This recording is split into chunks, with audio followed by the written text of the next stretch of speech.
Welcome to DISCflex certification. One of the things that you may be doing when you get certified in DISC and in DISCflex is running a group.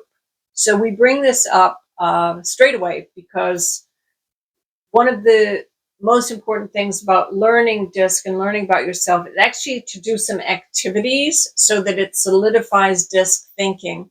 If you are running a group or just training and development around DISC, what you should do is look at some of the activities in this certification course, and we have plenty more, but look at these ones and understand how to work with them in your certification process so that you can coach people through DISC. And one of the best things to do is break your room into, if you're 20 people, 4 groups, 5 each. And then what you're going to do is give them a scenario that is not work related.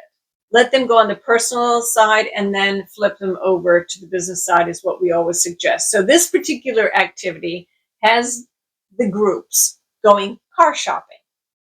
So they can, it's any, they're not constrained by anything. You want to find out how they think the DISC factors would go through car shopping. So you're going to assign each group a factor, a D, an I, an S, and a C group, 5 people in each for this particular scenario. So the 5 people in the D group will do the same thing as the I group, the S group, and the C group. They will focus only on that factor that they have been assigned. So they're going to say, okay, if you're going car shopping, you have to answer all of the following questions as if you are a high D person with that behavior in mind, without any other behaviors. What's the first step you would take as a high D, a high S, a high I, a high C? What type of features would be most important when you're looking for a car? How many dealerships would you contact or visit? And what car would you ultimately buy? Now, this is absolutely fascinating to watch the people go through this process. And I'm not going to give you any clues, but you can just imagine what the differences in a high D buyer, high I, high S, or high C buyer of a car would go through this process. And we have them given the cheat sheet that we just went through a little while ago, detailing the strengths, the motivators, the focus, and the decision making prior to doing this activity. It's super fun, and the answers are great. We do give each group about 3 to 5 minutes to outbrief on the good, the bad, and the ugly of what they've thought of. It's a super fun activity.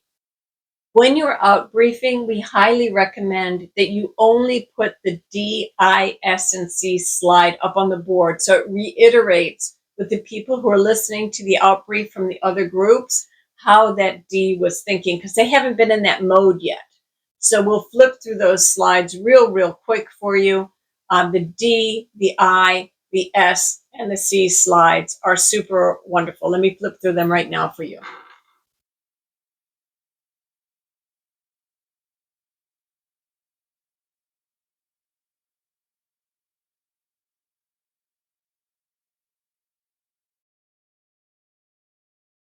Now that we know what a high D, I, S, and C type person would do, how do we get them to dial up and dial down their behaviors? Because this is all about flexing. So if you're a high dominant, so dialing up and dialing down is extremely important. And that's what this next cheat sheet is all about. What it basically does is it details the behaviors of a high D person in order as you go up. And you will notice as you go through this chart that the behaviors closer to the midpoint line start to change. And as you go down, they become very vastly different underneath that line of what a high D would do. And again, I told you, you don't have to be a high D. You don't have to be a low D. You don't have to be a high S, I, or C either, or low. There is no good, bad behaviors in DISC. It just is what it is. But you need to know that regardless of who you naturally are, you can dial up and dial down those behaviors, and you do it incrementally. You're not going to go from a raging bull who's frustrated and angry to somebody who's patient and calm instantly. It's very good to know the stages of lowering that temperature or increasing it. If you're too patient and you need to be more self-motivated, there's stages that you go through. So please grab this particular chart, which says, what will a person do if they could dial up their behaviors? For example, on the high dominance, you would do and not say.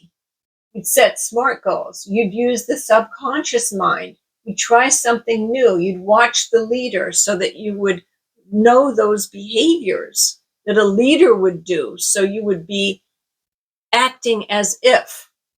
You act more quickly. You take risks. You change your pace, and then you become the leader. Those are all dialing up D behaviors. Dialing down D behaviors are very different.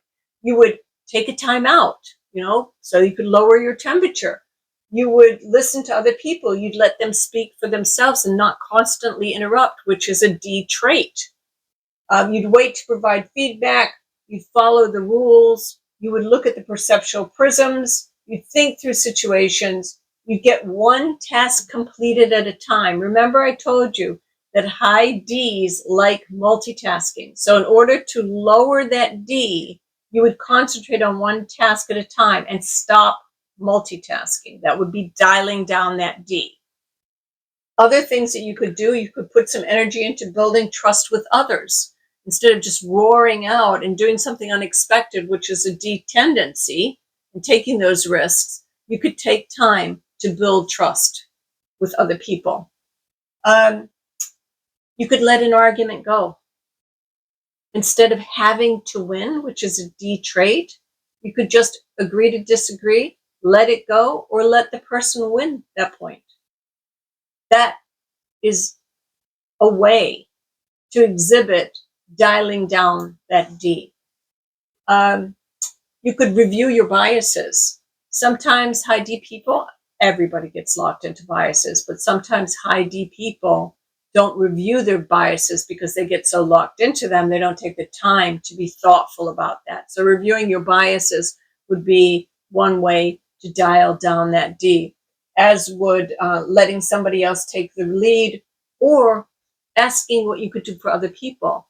High Ds tend to be type A type of personalities. They tend to be lone wolves, and they tend to charge ahead of the pack and lead. So asking how you could help other people is definitely dialing down that D. Now let's look at some of the other ways that you could dial up your I. You could control and monitor your self-talk. You could be enthusiastic. You could learn to mirror and match people, so that you are reading people a little bit better with those behaviors. You would learn to extend invitations to others. That would be a higher I, where you're going out of your way to connect with people. You could share your knowledge. You could work on teams. You could talk to people, get other people's opinion, and reach out and do that, which is a higher I behavior.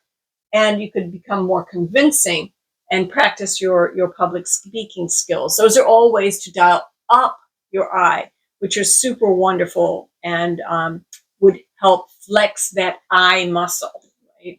Teach you how to flex. Now, what are some ways that you would learn to flex and dial down your I? Say you've got too much of an I and you want to learn how to do that, which I personally have had to do. What would you want to do? Well, some of the suggestions that we would make are that you would, close yourself off from interactions during certain times of the day. Shut your door, in other words. Say what you need to say once and avoid repeating yourself. Let others talk. Do what you can for your team without asking their opinion. That's dialing down your I, where you don't have to do that reach out before you take action, which I know that they would appreciate. Wouldn't be wasting their time. You could let things happen and not be so insecure. You could concentrate on following through. A lot of high I's do so much and they talk so much that they actually don't get their tasks and assignments done on time. These are the type of people that are up till midnight because they've been in meetings all day and haven't actually got to their tasks and assignments because they've been talking too much. Another way to dial down your I is just to translate ideas into implementable action plans. Like, stop brainstorming, get to something that can be done and start doing those things that can be done. Another way is to watch out for groupthink. That's one of the biases that I's have. Because they reach out to other people and they ask their opinion so much, they tend not to think for themselves and they might get lost in groupthink. So those are all ways that you can dial down your I. Now let's talk about the S. What are some ways that you can dial up your S behaviors? Well, some of the things that you could do are you could look at the perceptual prism, which is a great model where you're being thoughtful and figuring out, are you stuck in your way of thinking, or should you be flipping over to figure out how somebody else is thinking and trying to get into their world a little bit more instead of staying in your closed world. Another thing you could do is stick to what you're doing with commitment and consistency and have a purpose when you speak. You could do planning rather than strategic planning. Strategic planning happens at high level. Planning is a more C-like behavior, so you would actually write down the details of the plan. Instead of keeping it at that high level, 30,000 foot, you'd start diving down into the planning at the weeds and at the ground level, which is a C-type behavior. So that would be dialing your S differently. So if you're planning on the strategic side, it would be dialing up your S behaviors. If you're planning for the details, it will be dialing them down. So it's that type of planning that you do.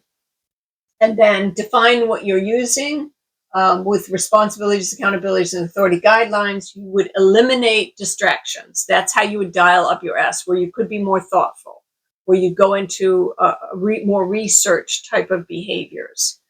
Now let's flip over and say, okay, how could you actually dial down S-type behaviors? Because that's super important. When there's time for strategic planning and for thoughtfulness, this is where you say, okay, I'm done with that. Now I've got to flip into another behavioral mode. So one of the things that you could do, or a few of the things that you could do to dial down those S behaviors are be efficient, less thinking, more doing, forgive and forget. Remember I said that S's tend to be stubborn. They also remember things for long periods of time, and they are not quick to forgive. Although they're kind and patient, they are slow to forgive. So dialing down those behaviors would be, be a little bit more risk-taking, but take calculated risks, which is prudent. Other things you could do is be flexible, be open to change, think about the most important aspects of your life. Instead of concentrating on, the broad picture, just hone in on some important things that you might want to do, and take a break, find a mentor, and become more task-oriented. Those are all ways to dial down those S behaviors.